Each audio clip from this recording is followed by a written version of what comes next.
Bonjour. Hello. Good to see you. Yeah, good to see you too. Thank you so Yeah, much for interviewing me today. of course. Yeah, we've been trying to schedule for a while, actually. So I think since November. Yes, we have had a lot of things going on in both of our lives, I guess. Yeah, I think we have. So we were hanging out at the Forward Data Conference in Paris towards the end of November, and then yeah, I'd like your talk so much. I was like, yeah, let's do a podcast. So, but here we are. For people who don't know who you are, do you want to give a quick intro? Yes, of course. So I'm Gaëlle. I'm working currently at Decathlon. And since we discussed with each other, I changed role actually. So now I'm working as a head of an enabling team, enabling from team topologies perspective. Oh, interesting. So my team is composed of data architects and staff on product and data product, especially. So I'm working on changing the organization uh, and operating data as a product and the strong data as a product approach in Decathlon. Yes. And when we discussed the first time, I was working in the core data team and I was having also an operational part of my job. Operational part that I stopped. So it was the delivery of the offer and product data within the data platform of Decathlon. So that was, yes, a more leadership role with a smaller impact. Then now I'm a bit more transversal. I work with a lot of teammates within Decathlon, which is really what I love to do. So working on change, working on upskilling people also, Mm, and putting in place a data architecture approach. that's a lot. Yes, indeed. Yeah. Decathlon is 100,000 people. Okay.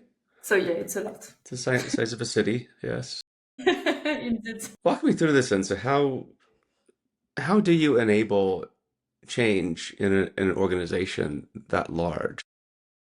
So we chose, as you already know, right? Sometimes data architects are more in a centralized approach. So they just take all subjects, try to analyze, and then come back to teams with answers, right? So what we try to do, because we are not that many people and Decathlon is very large, is to train and upskill and enable everyone to be able to do data architecture. So Hmm. we work with data product managers. We also work with data engineers. And our role is to, on the demand of the leader, being able to audit, being able to upskill if necessary, and to propose some improvements if needed. We would do action with the team. Basically, we have an approach where we go from teams to teams. Our general idea is that we will get ambassadors that way, and we will find the most upskilled people and create a community of people that can also help themselves, let's say. But we have a roadmap. Our team has a roadmap, but the most important is really to try to put the grains of the right ideas and let the people empower themselves with what we bring to the table. So we are really onto auditing, upskilling, and we're not trying to put in place strong processes. We're not trying to actually change. We are trying to upskill so the people bring the change that has value for them. I don't know if it makes sense, but Yeah, it does. There's just sort of a recognition that people have domain expertise yes, about indeed. their and you're just trying to enable them to work better or So we try to help them see the big picture. For example, some of them sometimes are completely stuck into organizational problem. We would help with that.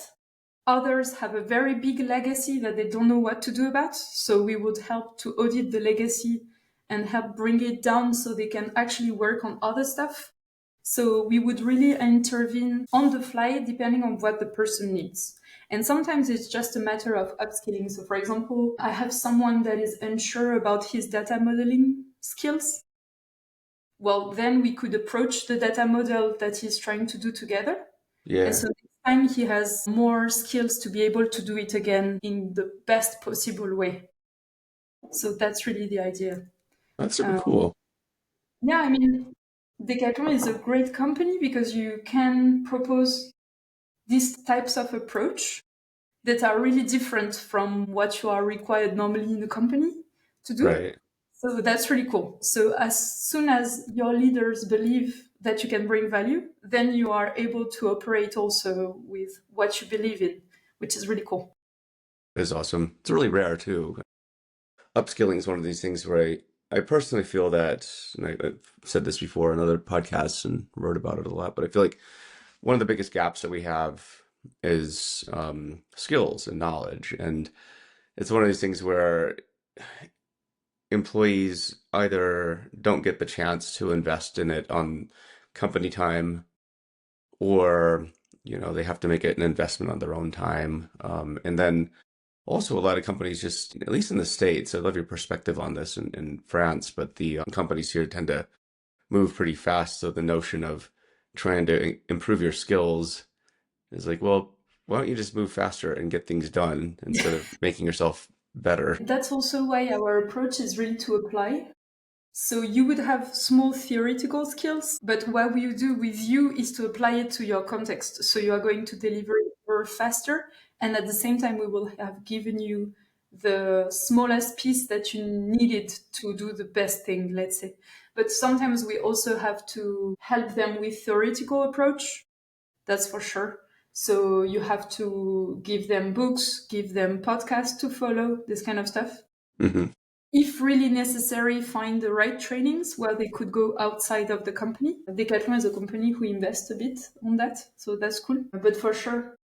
But what I have seen so far is that when you apply with the teammate, then it works really better than just giving theoretical use cases, for example, or theoretical Yeah. examples. But that's really cool. So this is really the big part that we do and something that I really love. In addition to that, we also write the data strategy. Mm. So we work a lot on that. And this is really gathering like hundreds of people around a common vision. Wow. And this is just, I really loved Tian-Kai Feng book. Yes, I took parts of his book and put it into the data strategy as well. Well, that's great. Because in Decathlon, it makes a lot of sense. I'll take it. Yeah, you have it as well. Yeah, he gave me a copy of it. It was, I think this is it. Did you ever sign this for me? Anyway, whatever. But yeah, he had like, was it the 5C? Yeah, the 5C framework, I think it is. Yes, So, indeed. yeah. And So you I can, use the business acumen part, that's good. especially. So getting data people to understand the business more, which is something that is really very necessary still in our company. Hmm. As we have a lot of silos, so we really need to get people to talk to each other from one silo to another.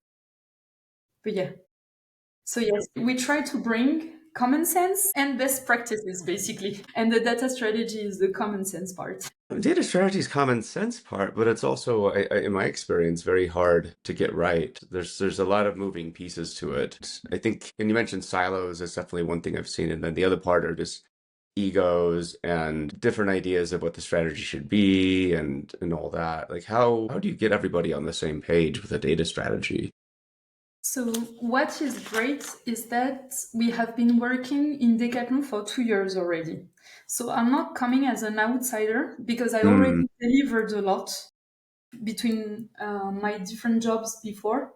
So what is great is that I already know what the team wanted to do, like the singular vision they had, and also how they operate and how realistically could we move on together, because sometimes when you are an outsider you propose a data strategy that is not realistic at all, which Right. is something we really want to avoid, right? So I would say that with those 2 years of observation, basically, now I can really get the best out of the ideas of the different teams.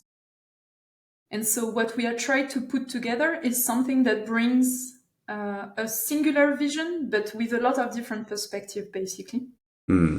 which I think is really what is empowering people tomorrow is really that. getting to get the small pieces, and so everyone can see a bit of himself into the single strategy, which is Yeah. really. But it's a luxury, right? Because sometimes when a new CDO arrives, he has to write his data strategy 2 months after arriving, not knowing the people, not doing bottom up, really doing a bit strong top down approach. So yeah, so we really have the luxury of knowing the operational ground and knowing what the business wants from data as well. So in the data strategy, we have a strong business perspective as well. So for example, one of the things I wrote was that we don't want to do data for data anymore. And this is something, you also have to bring to the table in order to onboard business. So onboard the chief product officer, onboard all those important stakeholders at the end of the day that really want to see themselves into the data because they are users, especially product managers in Decathlon. They would like to have access to their data. They want to be able to be more data driven. So they are strong users of our internal data. So yeah, we need to speak to them as well. But I really like the complexity. It makes things really interesting, right? But it's true that if I had no understanding of the existing operations and the existing visions, then it would be really hard to make something that makes sense.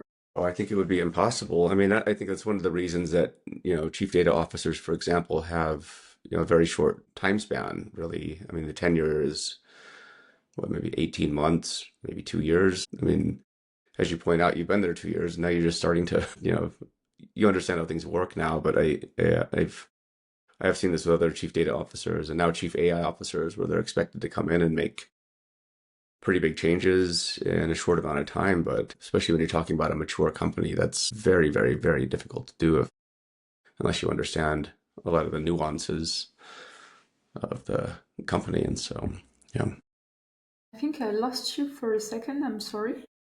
there I am. I'm back. Yes, you are back, but I Okay. didn't have the end of your sentence.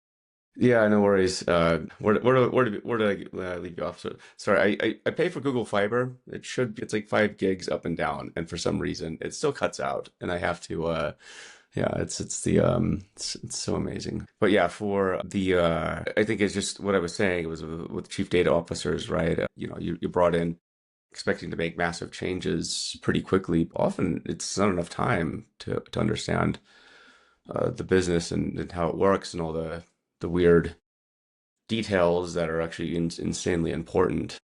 Yes. So it's a hard job. Yes, and depending on the company culture, when you arrive with this mandate, then people are not talking about the actual challenge they face on the daily, right? They just try to hide a bit things. And Yeah. so then they cannot, as a CDO, you cannot bring the value that you need to bring for your team to operate. So this is an additional challenge that is really hard to go around, I think, when you have this kind of mandates. So I really like the staff position because this is a position where you can go operationally with the teams, deliver, Hmm. still discuss higher up, and bring forward the real challenges that we are facing as a company, right? Yeah. Yeah, because otherwise you would just, get stuck into a transformation that has no operational realities. Hmm. So, yeah, Happens. You for mentioned sure. team topologies earlier. Yes. Yes. Walk me through how you're applying that to data. So to transformation in general or to data in particular? Well, let's talk about both. Okay. So in general, when I was in Kering, I was a consultant there. So I think you know the company. I'm not sure. It's the company that owns Gucci. So I was there. I think it was 3 years ago or 4 years ago. I met an amazing coaching team. We had a lot of coaches, but really people who were developers before, people who are applying a lot of changing frameworks, systemic frameworks, this kind of stuff. So people that are really have been working for 20 years and really have very strong change skills. And so they start mentioning a lot of frameworks, organizational frameworks, such as team topologies. Also, there is one that is agile at scale that is called Unfix. So those guys were the one to introduce me to this kind of stuff. And what I really like is that it really shows the different challenges that you are going to have when you want to enforce this kind of frameworks, right? So for team topologies, I really like the fact that they propose organization that would apply to the complexity that is the operational reality we have today. So that's really cool. And especially in data, as data is not a territory thing, it's something that is very fluid, in which you are talking with a lot of people. You don't really have a perimeter, right? You are bringing value on the go. So those frameworks really help me finding how can I promote, how can I measure, and what will be the challenges that I will face. So I really highly recommend using frameworks in order to anticipate a bit more the problems that you will have, instead of going into creating a team and not thinking about the how, and then getting stuck into political challenges, for example, Hmm. that you were not able to recognize beforehand, right? So for example, an enabling team, this is something very particular because you are so transversal that you don't have any perimeter. You need to find what is going to be your official perimeter and what is the value that you will bring in order for people not to feel threatened by your position and the fact that you are going to intervene in a temporary way, let's say. So what we did is really to clarify that we are working with data product managers and that we are on the mandate of the leader intervening with a problematic to solve and a problematic that we always redact with the leader. So let's say, for example, one leader calls us because they say that they have a team that are not delivering enough. So we would write this problematic down with the leader and then start the audit. But basically, the leaders know that we are here in order to operate and to solve this problem. And then we would just move. And they are the one having the mandate to do the actions that we propose, right? So this is something very important. So like that, we can showcase the value, but still it is their perimeter and we are just there to enable, basically. And this is something that is really something I couldn't have imagined without reading the theory, right? I Hmm. could have gone just like, yeah, we are actors of change and we are going to change everything and just getting everyone mad. Well, I think that scares people too, right? When you come in and say, "I'm gonna make your life better through change," and they're like, "No, you aren't." Yes, for Yeah, sure. but I do like the apologies had I think a lot of really good frameworks within frameworks too, which I thought was interesting too. So enabling teams was good, and I like that because it was a bit less threatening. I think there was also like what centers of excellence. I think it was in the book. Maybe I'm hallucinating. But that yeah, I have it sitting around somewhere here. It's funny. I was actually using it for my data modeling book. There's some sections coming up where talk about the application of team topologies for things like data modeling too, right? But I think the organizational structures are sort of this force that you can't really ignore, but it's really hard. So, but I do like enabling. I always thought that was good. The challenge for data modeling, what I see in Decathlon, and I don't know if you face the same, is to convince the leaders that you need time to do the actual right modeling, you know, and you need this time and you need to invest into the right modeling approach. And this requires some time to be spent with the teammates, right? So I remember 2 years earlier when I arrived in Decathlon, my boss said, what you do is over quality. Like you bring too much quality that is unnecessary, because we were reworking a lot of legacy and putting in place a modeling approach that was taking some time, right?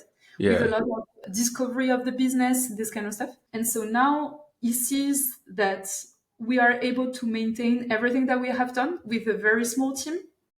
So now he sees the interest in investing 2 years ago into the right modeling approach and really understanding the business. But this has taken so much time. I mean, I had to push quite a lot in order to be able to have the time to do that properly. Yeah, modeling is certainly something that I don't know how we could make it sexier than it is. Well, I think it's one of these things where I think if you look at it as investment though, right? If I draw this out here, Mhm. it just costs in time. I mean, this is usually how I describe it, where it's going to be low cost here if we do it right. It's going to maybe take a bit more time to do, but the investment will mean that you can move faster with fewer errors down the road, right? So it's no different than if you built a house or a factory. You can throw your factory up really quick, and it probably will produce something, whether or not it's of any quality or not. I don't know. That's up to, that's your decision of what that means. But this is always the tension, really, is it's the tension of, um, you know, what was it, discipline versus agility, I suppose, right? And so this is actually a really good book, Balancing Discipline and Agility. I think it's the name of the title, but yeah, it's not. But this book came out in 2000s when Agile was new, and it's not a new argument by any means, but it seems to be the tension where you can move fast or you can move faster down the road. Or if you take a sport like say decathlon, they sell sporting goods, right? It's like if I were to take up running, I could just try and sprint as fast as I can and with bad technique. But then those bad habits start getting ingrained in you too. My son's actually just started doing track in middle school, and so he's having to learn technique to run because it's if you learn how to move, you can move. But the same thing in data, no matter if you're talking data modeling, if you're talking architecture, if you're talking strategy, it's like it's the same tension. I think it's just that it depends on what the company's willing to invest in. And some companies just value moving fast and incurring lots of technical debt, and that's fine. Other places you wouldn't do it, but I don't know. There's not I one answer. did, I did a first conference in a meetup in Paris, and the conference was called Strengthen Your Core. It was like an abs class or something. I wanted to do a parallel between core strength and Mm. what we do in data modeling in Decathlon. So that's really funny that you mentioned sports. Yeah, I have the feeling that that's what we do with teams actually. We ask them to do core strength every day. Maybe if it's just 5 minutes per day, still it's 5 minutes right invested. That would be great. But in a lot of cases, at least in the States, it's almost the opposite, where instead of core strength, we're telling them, yeah, go eat a lot of donuts and play video games, sort of the equivalent, and not exercise anything, right? At least that's how I see some data teams here, and you can see the results. Like they're constantly firefighting, it's constant stuff breaks all the time. But they don't get to the root cause of like why this happens. It's just, well, keep moving faster. Who cares? I talked to an engineering director at in the Bay Area at a fintech company there, and this company, started off as a startup, as most companies do, and now it's a public company. But he described his job as basically taking bubble wrap and then duct taping over the systems every week, and like that's the job. Um, Sounds super fun.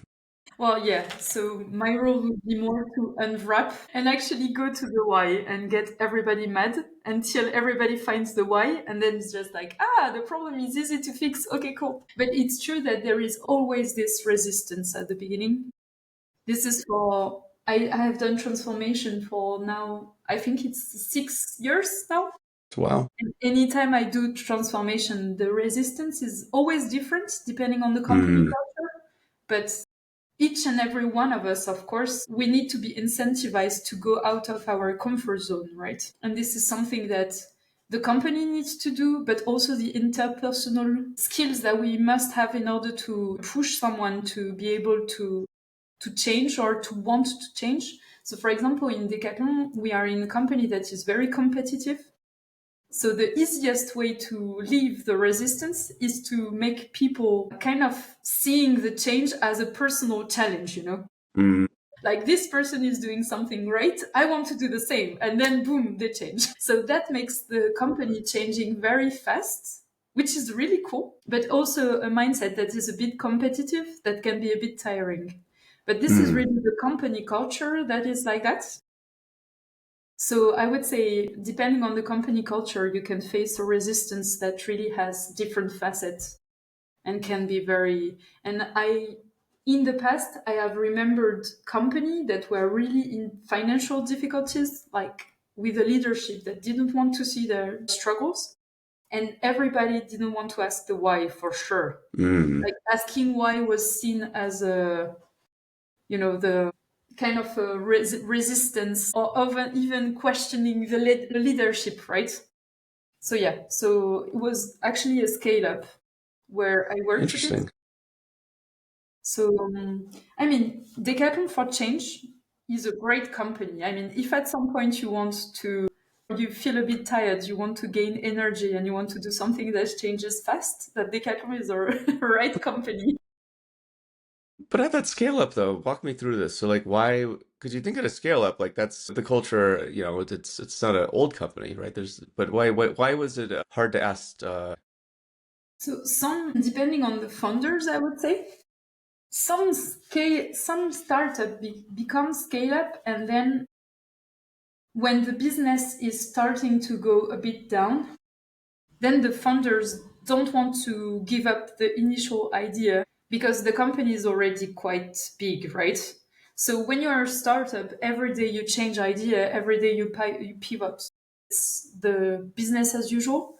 But once you seem to have something that works, then you want to keep and stick to it. And you're like, I don't want to go back to the initial point again and again. And then I see a lot of scale ups that just, go from their business perspective and they never change idea because there are too many people to change. And then they start dying slowly, let's say. Because this first business perspective was, and a kind of, there is also, and you talked about ego just before. I feel that when something works, then you have this kind of approach where you made it work because you are a genius, right? Of course, of course. And so you want to stick to this and believe that it works, right? Because otherwise you would get personally attacked from something that is not working anymore, even though it worked for 5 years, for example. And I Right. think that this is something that is really sometimes in small companies, you can really see the founders going into that.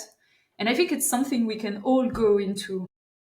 If at some point something works really amazingly, then having the personal, resistance and saying, okay, I want to challenge myself even more because I'm not sure what I'm doing is still working, is something that is really hard to, it's really, really hard to make it happen actually. Oh, it is. I remember working at one company. This was back in the 2000s, but very successful company. They sold to retail, but one of the owners didn't believe in the internet. This is Okay. crazy, right? Like nobody makes money on the internet. This is, kind of after the dot-com implosion and stuff. And I think that single decision of sort of writing off the internet and e-commerce, I think cost them, and not just in terms of immediate revenue, but also in terms of just the opportunity cost of ignoring, and replatforming to, um, what was going to be, the next sort of, sales channel, really. And so that cost them a lot of money just because it was an opinion that what we're doing great here. Let's keep doing this. We can ignore this over here. And yeah, that was a very expensive and I think stupid decision.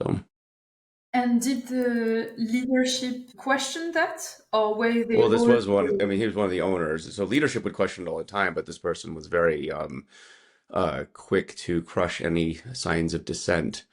Okay. I was probably the only person that this person would listen to, in terms because like you might want to reconsider. And I think they eventually they started selling it at Amazon, but it was there's a lot of money they left on the table. Yeah.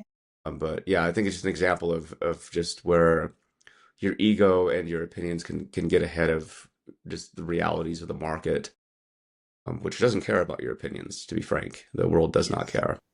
Yes. And I really like what you said about dissent. Hmm. That's really what I wanted, but I didn't have the word to. And it's really funny that anytime you just question the statu quo, then you are branded a revolutionary. Yeah. And sometimes it's just, seeing and analyzing the facts that makes you question the existing status quo and potentially, improve things and get the business even better, right? Yeah.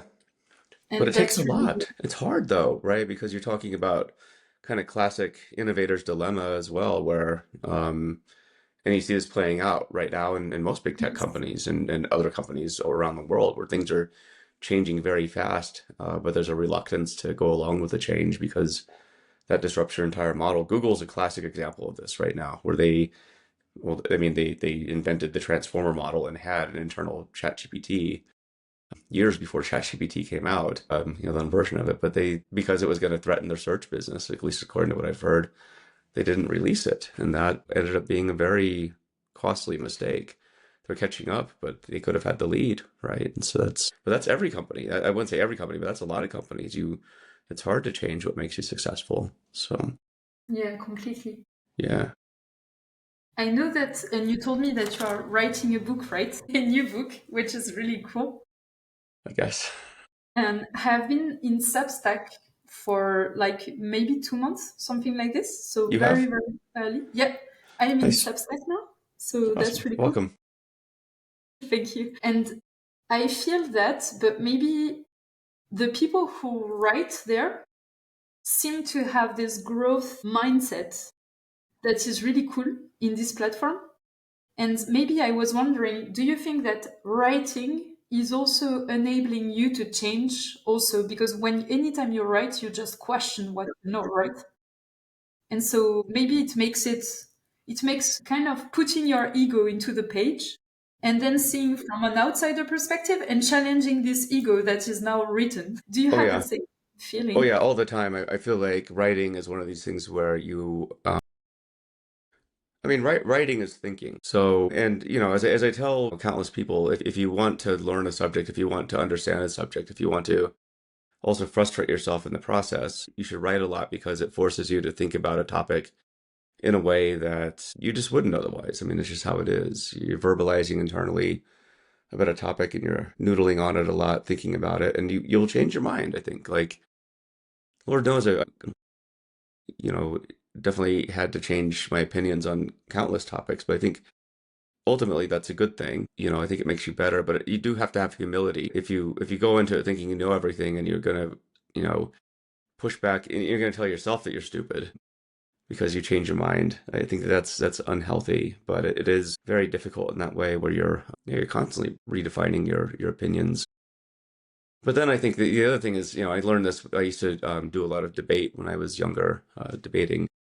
And so the essence of debate, a good debater is somebody who can argue either side of an issue very effectively. And often we'd be given a topic and we'd have to argue the affirmative or the negative of the position. But that exercise alone teaches you a lot about just how to think about a topic. Where I don't think unless you understand the totality of every part of the topic, you actually don't understand it. If you don't understand the arguments for and against something, I don't think that the person can truly claim a mastery over a topic. Like, you just can't. So, but writing forces you into that position every day where you're having to assess, well, okay, is this, and especially when you're writing in public, right? I think writing for yourself in a journal is one thing, Yes. but writing in public, very, very difficult to do, I think, on a consistent basis because you're always thinking, okay, so like what are going to be the counter arguments here, Yes, completely. right? Yeah. What are your experiences so far?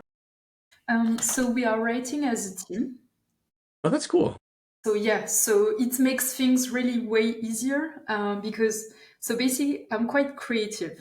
So in general, I put the ideas out there, but then sometimes I struggle really refining the idea and making sure that I really operate each and every part of it really clearly. And so the person with whom I wrote, each of us have a different perspective. So it's really cool to gather together and to really, challenge everything, right? There Hmm. is one of them, she's a data engineering manager and she likes a lot drawing. And so drawing puts a lot of perspective into ideas, right? Because if you know how to draw them, you know how to vulgarize them so anyone could understand. So this is really cool. And the other person is a data architect. And he's more into writing. So he wrote a book of his own That's also. cool. Yes. And he's really into, making sure that all the arguments are there and they are really making sense overall. So I would say that I am the one throwing the ideas. Then Najet is the one making sure that we understand the idea perfectly from every angle. And then Thierry is the one making sure that ideas are articulated together. So it's cool. Oh, that's fun. Maybe one day I could do the whole thing to get myself alone. But I feel that being free, being together and challenging each other is something that brings me a lot of joy. So maybe I'm doing that more to work with them on that than to actually write, I don't know if alone I had the rigor, I would be to do it every day. Yeah. Yeah, I'm wondering, maybe it could be possible, but I'm wondering. I mean, it needs a lot of introspection and motivation to, be alone on the desk and write. It's hard. I mean, after this, I'm going to be writing my book, right? And I do that every day. But it is hard. But I would say it's one of those things I would encourage you to do if you were obsessed about a topic and you really want to understand the topic and really put yourself into the subject matter as well, where you become sort of one with the material. I think that's at that point, it doesn't feel like work. It feels like you're just pushing yourself because this is something you want to do. And I think everybody has that in them. Like everybody has that idea they just think about. I was just actually working on an idea for another book, which is kind of funny. And I've just been thinking a lot about what's the impact of AI going to be, attention spans, our Yes. ability to create and creativity in general. Like what does this all mean for us? So it's a bit different than the other books I've written. But what I've so there's a few books that I've been read, like there's a book called The Shallows that talks about how the internet sort of changed human attention spans and creativity. And there's another really good book, Stolen Focus, which talks about how people are just losing attention and the impact of that is we're not as deep on topics anymore. Like we're Yes. just like as far as experts goes, like we just we don't read a lot as much as we used to. If we do, it's very short snippets, like 280 characters on Twitter or X, whatever. Then it's like this whole notion of depth and expertise is something I'm really fascinated about. Like what happens, because I've heard from people, grown adults have told me like I don't need to learn anything anymore. Oh, okay. Yeah, I'm like that's interesting. That's Yeah, really interesting. that's really not the mindset. So when I was young, I was putting a lot of work into studying because it was really important for me, but also for my family. My family is really focused into work. Work is something that is a value that is really important for us. And so I didn't have so many passions.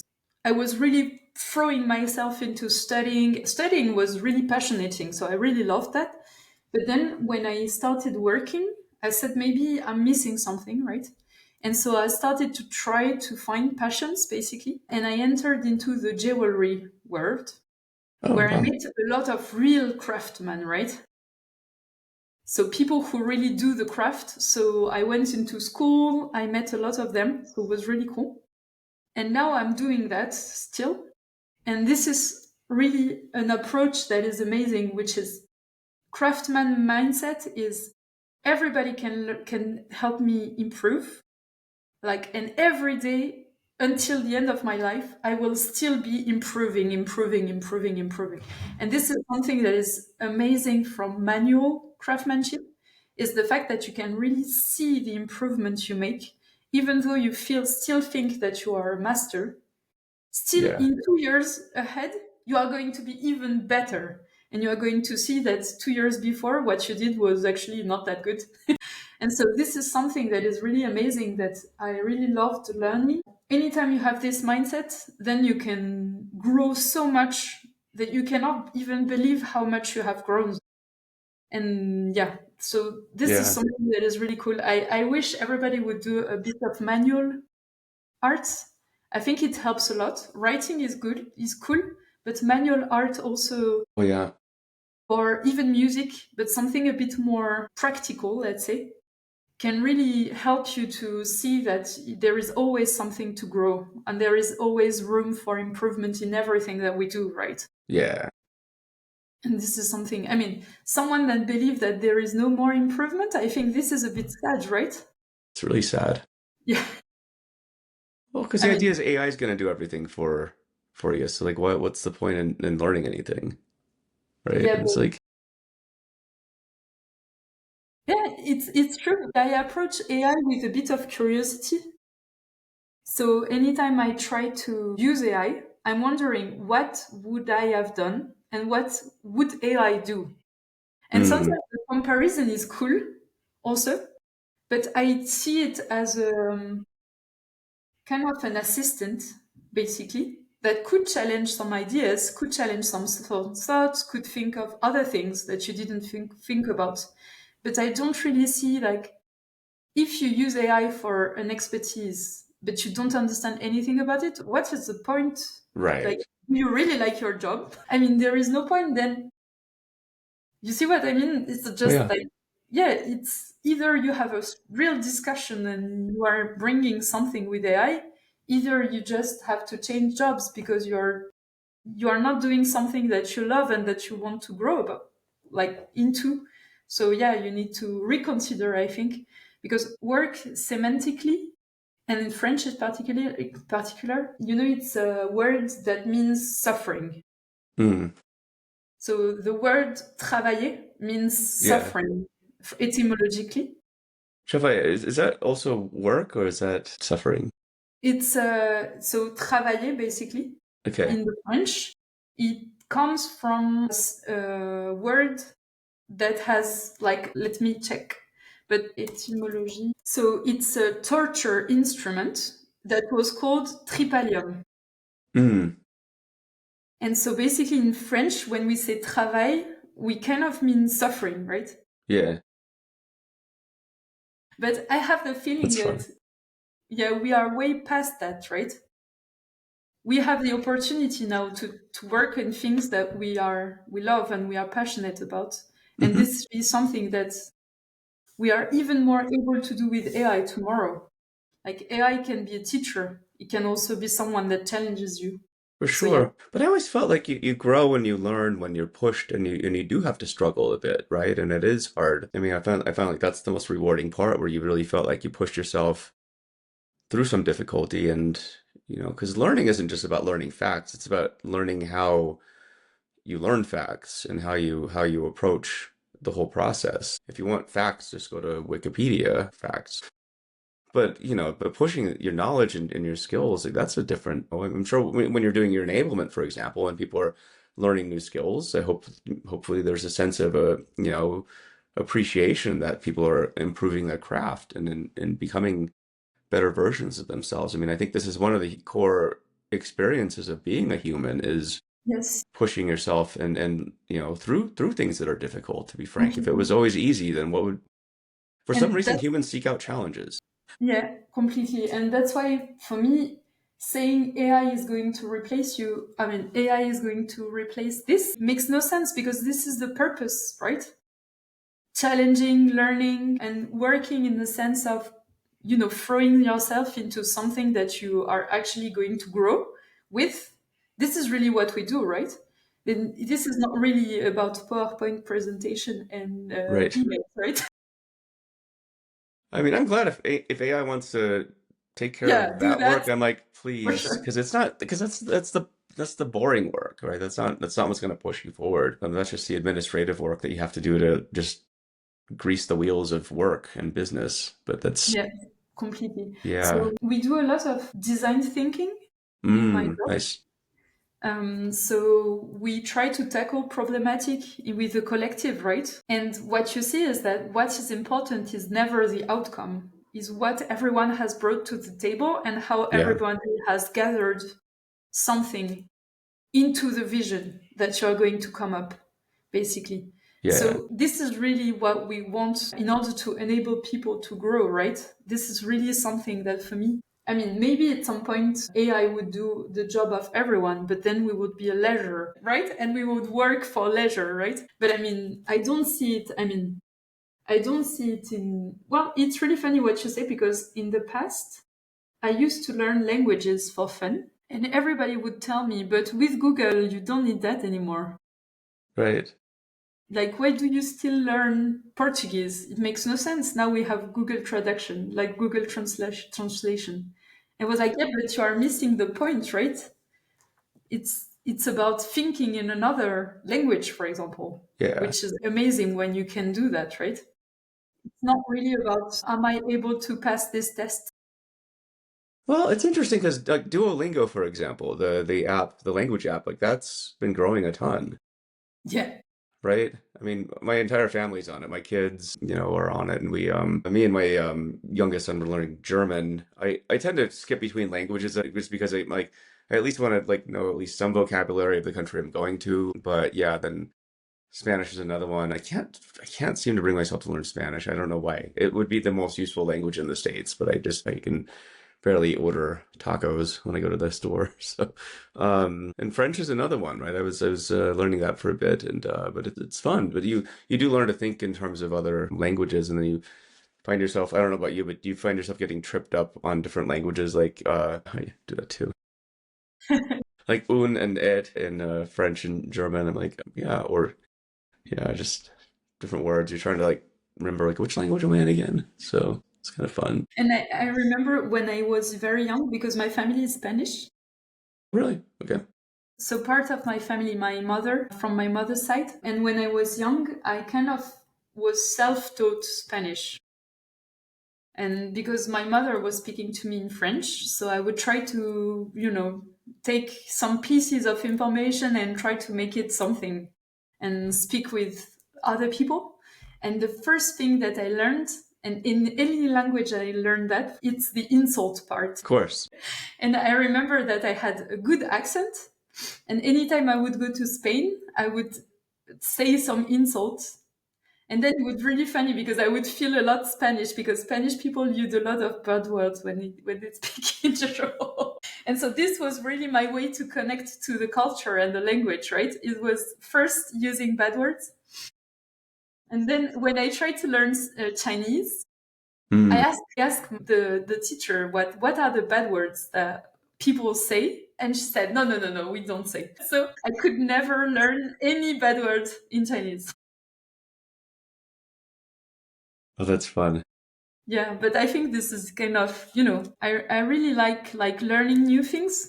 So maybe at some point one day I would love to learn to code. But I know that one of my friends he's starting with an AI agent that helps him with bits of code sometimes when he doesn't understand some stuff. Hmm. So it's really cool. Like he learned very quickly to do a lot of cool stuff. Yeah. I hope that AI can be really a true enabler I hope so. if we use it in the right way. I would love that. Well, the nice thing is we're finding out in sort of real time how this is going to work. It's, Yes, indeed.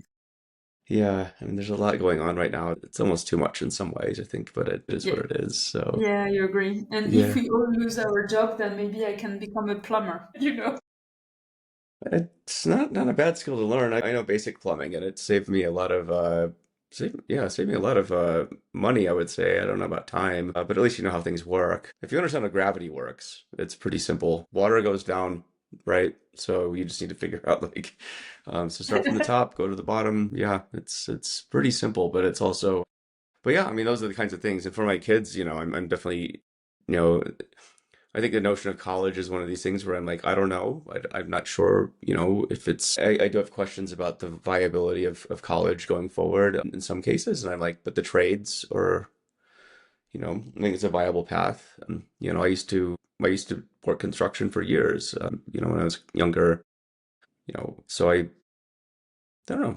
I don't see anything wrong. And if you try, at least in the United States, if you try and find a plumber, for example, good luck. Good luck. They cost a lot of money and you need them. Like you're not going to just say, oh, I'll just, I guess I just won't fix that leaky thing and get water damage. Of course not, right? So Yeah. there's value in the trades for sure. But I always felt like having that skill set means if something breaks around the house, like I can pretty much fix most things. Electricity is one of those things I don't screw around with because I could burn your house down. But most things I'm pretty good Yeah, at it.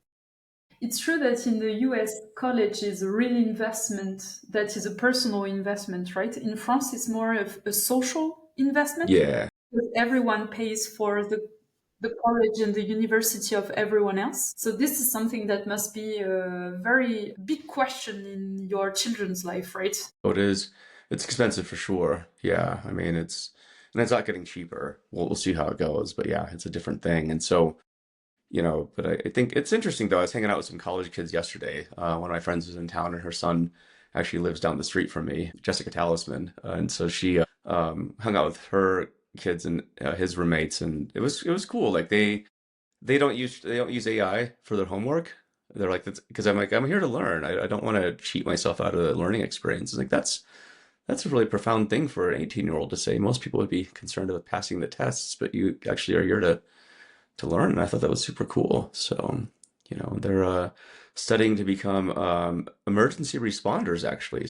Uh, like, yeah, ambulance people. And I was like, I don't know if you need university for that, but I thought that was cool. They're trying to do something practical. So, but it was yeah, it's interesting just talking to younger people. I always try and do that just because I think it's easy for people like us to be, um, you know, talking to adults, but I think kids, I don't know, they have a different way of thinking. So it's cool. Yeah, I still have a very young, well, very young, she's not that young anymore, a young sister. And it's really, really refreshing. Like yesterday, she called me, she's doing a hike. And she called me and she said, so I asked ChatGPT what was the best route, but I wanted to verify with you that. I was like, what? You asked ChatGPT for a hike? And so then I said, no, no, no, you're going back to paper. So I sent her the book she needs to buy in Okay. order to do, we call it Chemin de Grande Randonnée, GR. So she's doing the GR 52. And Okay. so I told her, don't rely on your phone. You will not have battery. You will not have network. You need to take the paper, the map, and you need to write the route and not rely on ChatGPT because some people have died in Russia taking a bad highway because of ChatGPT. So please take the book, read the book. And it was very fun. I mean, so yeah, she asked ChatGPT everything before asking me. That's funny. Once I can look at these, yeah, that reminds me of, so I climb and I hike and I have all these guidebooks here, and it's funny just because so this is for the Wind River Mountains where I have Yeah, grew cool. up. But it's funny. Yeah, you're exactly right. Where it's just yeah, like here's uh a climbing route of a big face there. It's about 2,000 feet or Yes, whatever. and But you wouldn't rely on ChatGPT for that. You'd be kind of an idiot. Gonna get killed. yeah, I'm not sure. And she was really funny because I sent her the page for the Fédération Française de Randonnée, which is the official web page for all the different routes that you can take. And she said, "But is it really legit? Because the website really sucks." That's probably actually more legit if it's bad. So it was really old school. It was so fun. She asked me how to do her bag. And so basically, I spoke about security for like 5 or 10 minutes. Hmm. Then I said, okay, you need to take all those for security. And then the rest is just comfort. And That's she right. was like, oh my God, I asked ChatGPT and ChatGPT asked me to buy like 10 different stuff that From made no Decathlon. sense. So yeah, it's really funny. So That's I awesome. like a lot hanging out with her friends and her. It's really refreshing. That's super But you know, cool. in France, we have still less issues on the college part and this kind of stuff. It's really easier for young generation because they can go into the studies without asking so many questions and without going into depth, Yeah. which is really, I like it a lot because when you are so young, taking this kind of choices, knowing the depth that is going to, it's really hard and it's a lot of pressure, right? It's a lot of pressure.